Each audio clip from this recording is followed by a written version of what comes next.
Welcome back to your local election headquarters. As our coverage continues tonight, it is now 7 o'clock, which means the polls have now closed across the state of Indiana and in several other places along the East Coast. Yeah, we are beginning to see some of those early numbers come in, Dan, and this is what we know you at home have been waiting for. More polls closing here in the Hoosier State. Fox 59 is live. We are set up across central Indiana. We have you covered from every angle. The races that matter to you and your family. Indiana and Kentucky counties in central time zones, they have closed their polls as of this minute. It is 7 o'clock right now. Also closing are Georgia, South Carolina, Virginia, Vermont, and most of Florida. A lot of these states we're going to be watching very closely tonight. We should be getting those results in any minute now. Yeah, in fact, Fanchon, we are watching those results right now. Here are the results in Indiana at this hour. You see Donald Trump with a big lead right now, 63-35.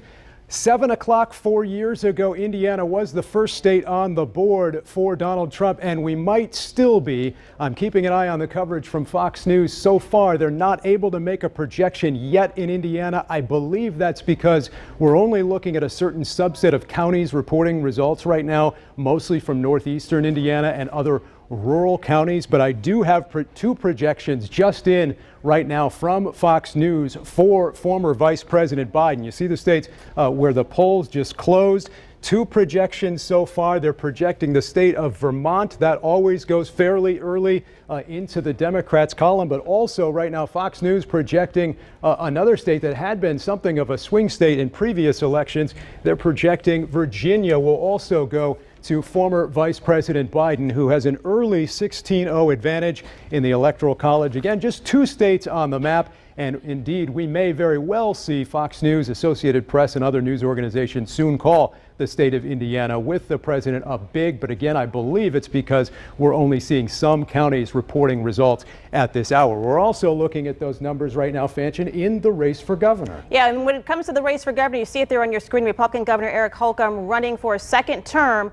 This against Democrat Woody Myers and Libertarian Donald Rainwater, with now 70% reporting. My producer telling me, you're saying what now, Chris? The AP is projecting Governor Holcomb the winner tonight. Governor Holcomb, as you see there, 64% of the vote to Woody Myers, 25. We are just getting word as I'm talking to you on air right now. The AP is calling it for Governor Eric Holcomb tonight. We want to also look at the race for Attorney General. Republican Todd Rokita running against Democrat Jonathan Weinzapfel. Of course, we had breaking news earlier this afternoon. Todd Rokita testing positive for coronavirus today. Someone outside his campaign was exposed, then exposed him. He is currently watching from home. 7% of the vote reporting here. And Todd Rokita sitting at 65% to Jonathan Weinzapfel's 35%. So another big race we're watching there. And Dan, another race a lot of people watching, the 5th district, getting some national attention. The race for Congress definitely in the 5th district. Let's look at those numbers right now. Democratic candidate Christina Hale, Republican candidate Victoria Spartz, right now with 4% of the vote in. You see Spartz with a 53-44 lead over Christina Hale right now. Certainly that 5th district race, one that a lot of people are watching here throughout the night. This one will be closely watched. It's possible because of all the absentee ballots that need to be counted in Marion County and in Hamilton County that we don't get all of the results in tonight. So Fanchon, that's one I know we'll have our eye on here throughout the evening. Absolutely. That 5th district race, just one we've been following closely. As Dan just said, it has gotten a lot of national attention, a lot of funding from the national parties on both sides. It's been called one of the biggest toss-ups in the country right now. Our Kayla Sullivan, she's all over that tonight. She's live in Carmel. And Kayla, what could we actually see from this race as the evening progresses? I'm here at Hotel Carmichael in Carmel, where Victoria Spartz, the Republican candidate for the 5th district, will be tonight. We're hoping to catch up with her in just a little bit. And earlier today, we talked with the Democrat candidate, Christina Hale, and she talked a little bit about the race and what this would mean for Democrats if they were to able to flip this seat. Now, historically, for years, this seat has been Republican, but, you know, we have been seeing over the weekend, President Donald Trump, he tweeted an endorsement for Victoria Spartz, so that just showed the significance of this race. This is clearly a very competitive race, and we're very different candidates, particularly as it relates to health care. So, I have been campaigning on supporting the Affordable Care Act. Victoria Spartz supports overturning the Affordable Care Act, and that's something the United States Supreme Court will decide the week after the election. Now, results tonight could come down to mail-in absentee ballots and the number of those and how many they'll still need to count. So in Hamilton County here, they actually stopped counting those mail-in ballots at 5 o'clock, and they won't start counting them again until tomorrow morning. So depending on how close this race is, we may not be able to call a winner, but of course we'll continue getting those numbers, and then we'll be able to give you more information as the evening progresses. But for right now, live in Carmel, Kayla Sullivan, Fox 59 News. Okay, Kayla, thank you so much. We've got an update in the race for president. Fox News now projecting the state of Kentucky will go to President Trump. He has about a 10-point lead there right now, and as you see the total in the Electoral College right now, with the tally being Joe Biden 16, President Donald Trump 8, as we look at those early states. Still waiting on Indiana, too early to call, even though President Trump has a substantial lead so far. We want to bring in more of our political analysts tonight as we look over these early results. Let's bring in Indy Star columnist James Briggs right now, who joins us from the Indy Star newsroom. James, interesting to see all of these results. Still waiting on Indiana, which was first on the board for President Trump in 2016. You got to think the pandemic plays a big role this year in how people voted, right? We saw a lot of people vote absentee, a lot of people vote early. What are you hearing on the ground? What are you hearing from voters this year about how that affected this process? Yeah, obviously that's the single biggest issue right now in everyone's lives. So it makes sense that people voted depending on how they feel it's being handled right now. Certainly the president will receive much of that judgment, I think, and then on down ballot. So yeah, there's nothing bigger right now than coronavirus and the way that the government's handled it. What else are you watching for tonight? Obviously, we were looking at those 5th district results that show State Senator Victoria Spartz with a lead. That's a closely watched race. Yeah, certainly no surprise that Governor Holcomb is winning re-election. So I think the 5th district, probably the most interesting local race that we're looking at right now.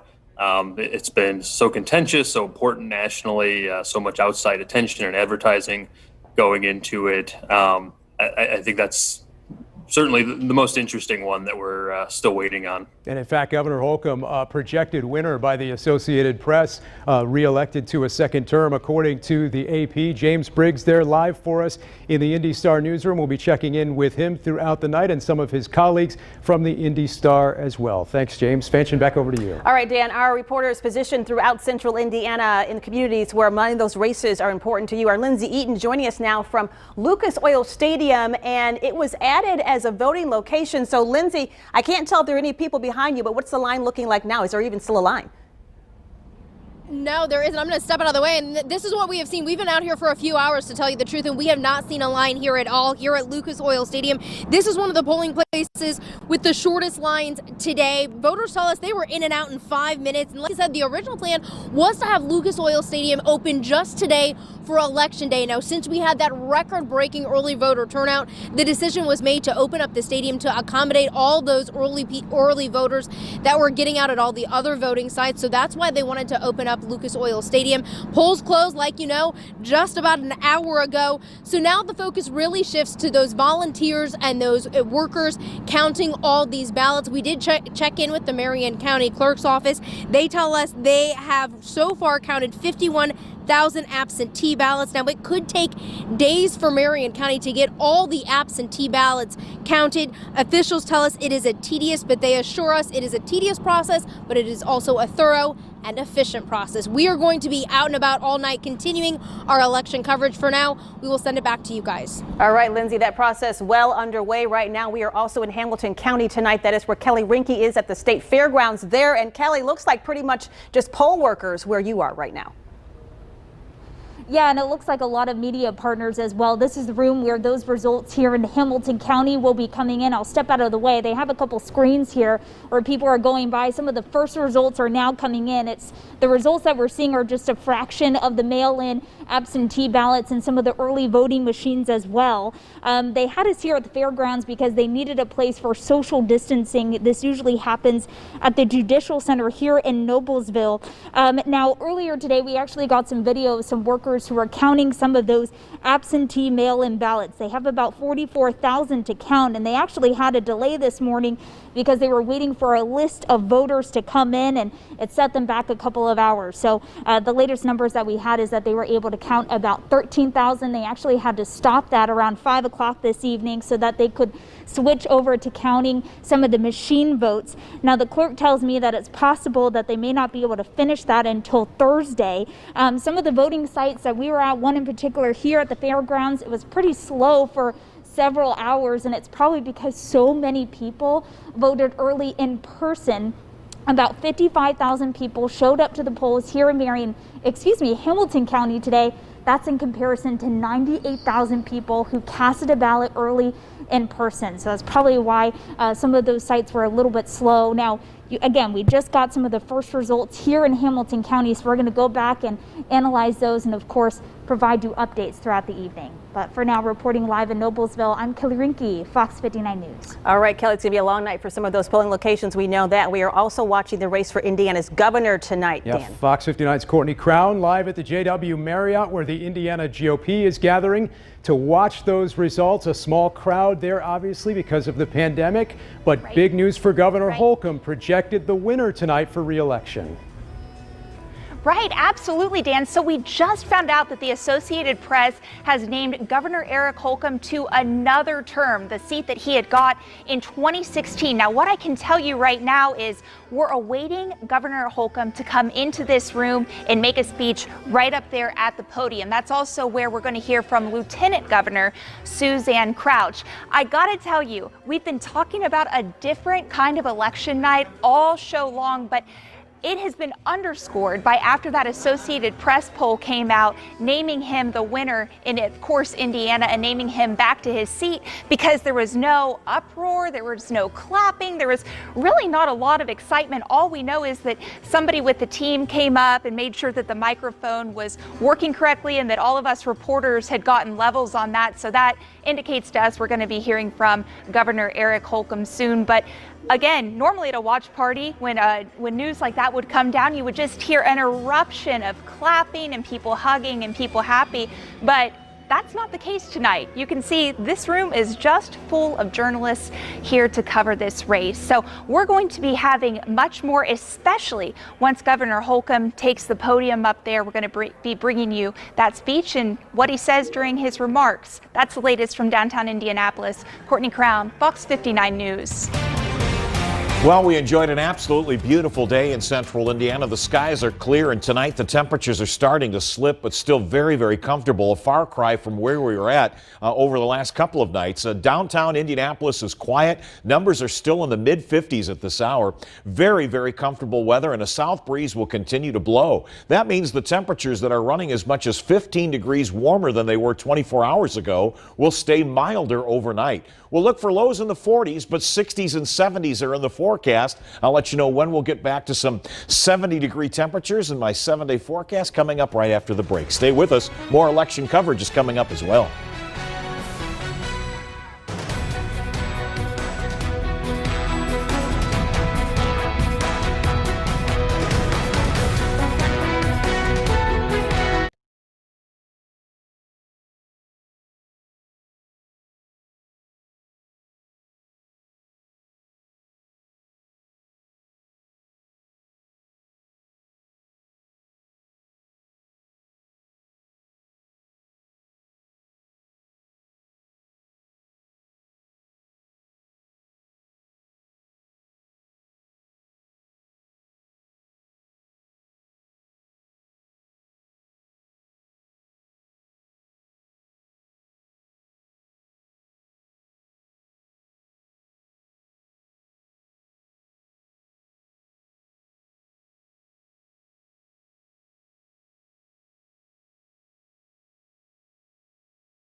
Sorry.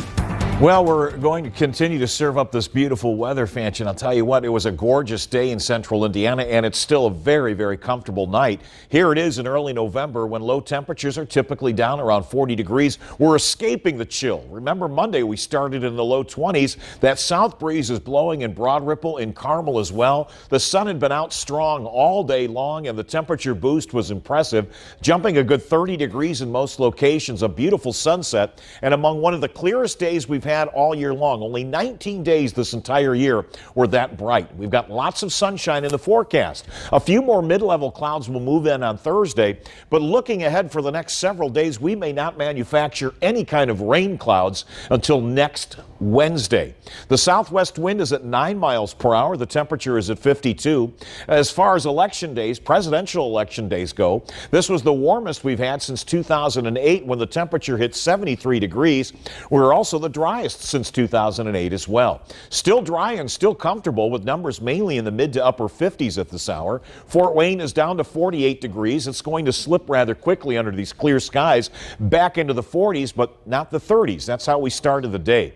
Our temperature in Muncie is at 58, or across the board as much as 15 degrees warmer than we were 24 hours ago, and the low temperatures will be quite comfortable again tonight. Skies will be clear. Numbers are chilly, but more typical for this time of the year. It is quiet across the nation. There are no big storms anywhere across the nation, which is pretty rare for November. That south breeze will continue to blow, and with the exception of maybe a few high clouds, that's about the only change in our weather over the next several days. The warmth is still in place, and that will continue to come our way. Our temperatures are up, and they're going to stay up for the next several days, cracking the 70-degree mark in spots as early as tomorrow. Sunshine will be plentiful, and the numbers are going to be at late September levels all the way through the weekend and into next week. All right. Thank you so much, Brian. Okay, you see it there on the board, these early numbers coming in for the presidential race. Indiana's 11 electoral votes up for grabs. President Donald Trump with a very early lead. We are still waiting for this to officially be called. Right now, we have 14% reporting Donald Trump, President Trump, with 62% sitting against Joe Biden's 36%. But again, Fox waiting for them to call this race. We know a number of networks may have called it already, but we're going to wait until we get the official word. Until that happens, though, Indiana's 11 electoral votes looks like it's going to go for the president, but that not officially called by Fox Network or the AP. Meanwhile, the governor's race, we're going to take a look at that. It appears to be going for Governor Holcomb.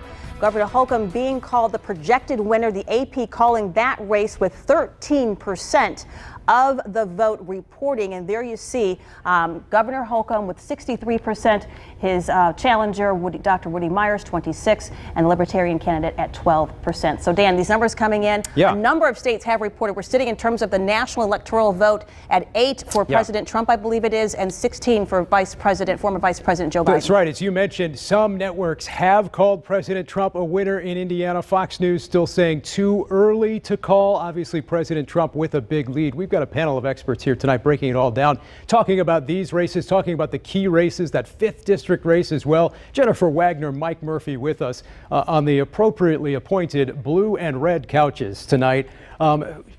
We're probably awaiting the president being called by Fox News and the AP any moment. A winner here. What do you make in terms of the race for president, the early returns we're seeing so far? In Virginia, a very early projection for Joe Biden. I mean, that's big. Virginia's big. It's obviously a state like Indiana.